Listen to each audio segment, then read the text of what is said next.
Good Memorial Day morning to everybody. This is the 5 and 5 Win Daily Sports. I'm Tony. This is Adam. We're talking about May 28th, 6 games, the night slate.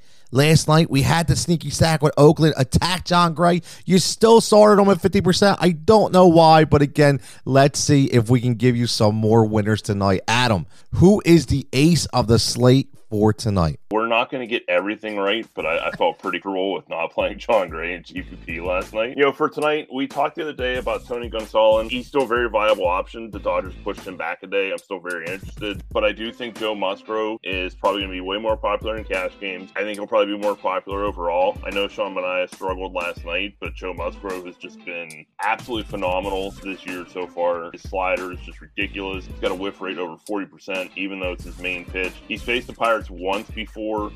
He scored 29 DK. It was his highest score of the year. Can't look at anything through his profile and pick on anything. He's under 10K. You know, everything's kind of relatively easy to fit with a cheap bat or two. So I think Musgrove is probably going to be your ace of the slate. 9,900 for your ace of the slate. Is there any kind of pivot pitcher? Is there a punt guy that you may want to pay down for? So I do like Gonsolin. You want to go that double ace route. But if you're looking for somebody to pay down and try and spend a little bit more on the hitters, this kind of makes me a little bit nervous because I don't know how long he can hold out like this. But Johnny Cueto's back in the majors. Give him to us, Adam. He's on my list. Give it to him. him. Made only 2 starts, so splits and stuff I don't really put a whole lot of weight into yet. What I do put some weight into, he's got a ground ball 50%. That's a good rate. His xFIP through the 2 starts is only 330. There's nothing like crazy. Of course, it's higher than he hasn't given up an earned run yet. You know, he's going to give up runs. It's fine. He's got 12 strikeouts through 12 innings. Like, pretty good. And the Cubs are the second heaviest strikeout team in the league against righty pitching. It's over 25%.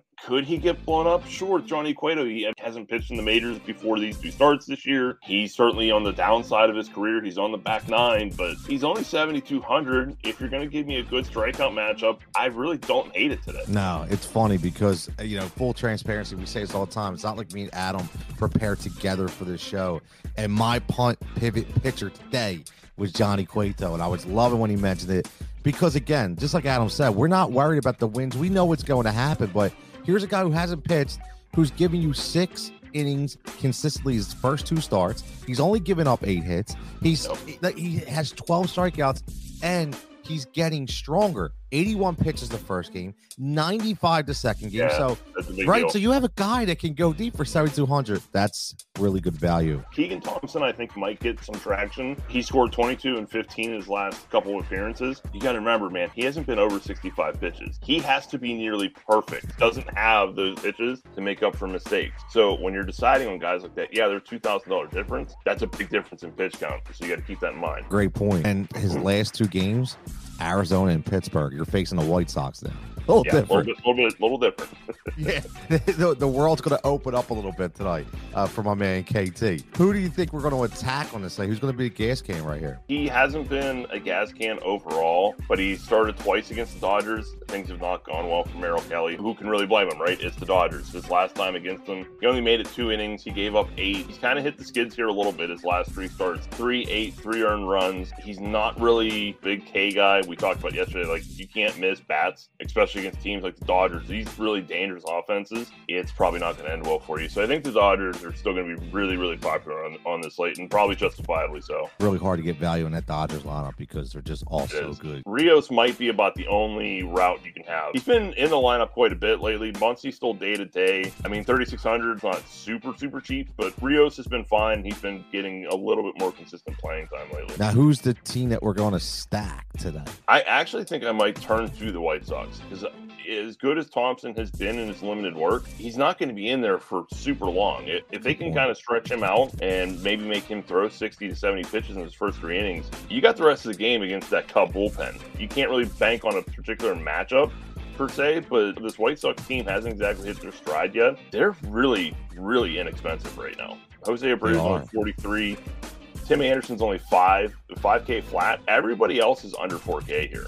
Even Yohan Moncada, if he's in the lineup, you can go up and down, and that's where you can get some pretty decent value. Tim Anderson's a stud, and you get him for $5,000, and then you drop down. Even Andrew Vaughn at $3,500. AJ Pollock, who can turn around and give you that all-around game at any time for 3,200. I mean, they're really good value there when we talk about a sneaky stack that we can look at for value. I think the Padres kind of check that box. Manny Machado's down to 5,100. Again, this is a team that hasn't been hitting a ton lately, but they're super, super cheap. JT Brewbreaker doesn't scare me, shouldn't scare anybody. You get in that Pirates bullpen, and that's actually where my FVVP comes from, because Luke Voit has come back from injury in May. It's only 2,800, but in this month of May, since he's come back from injury, 371 WOBA, 239 ISO, 846 OPS. His two best pitches this season are against the fastball slider, and two main pitches for Brewbreaker, almost 60% of his arsenal is fastball slider. We love value on this show, and I'm going to go FFVP. I'm going to go Jose Siri for the Houston Astros. I understand that he's going against Gilbert, and Gilbert's a very good pitcher. But again, I look at specifically numbers, and I look at hits and appearances. He's hit safely in 3 of 5. He's above the cash rate at 4 of 5. And you look at Gilbert, even though he's been really good, that's why he's 9,400. He's given up a lot of hits. Over the past 4 games, he's given up 14 hits. So that's somebody that I know is going to hit the bat. That's why I'm going Jose Siri. Adam, any final thoughts as we go into this Memorial Day weekend? Go Dodgers. I'm probably going to be playing them once again. They haven't really let me down very often this week, so let's keep that streak going. Let's go. That's you hear it right there at Window Sports. This is the 5 and 5. I'm Tony and Adam. Everybody have a great Saturday night. Be profitable, and we'll catch you back here tomorrow.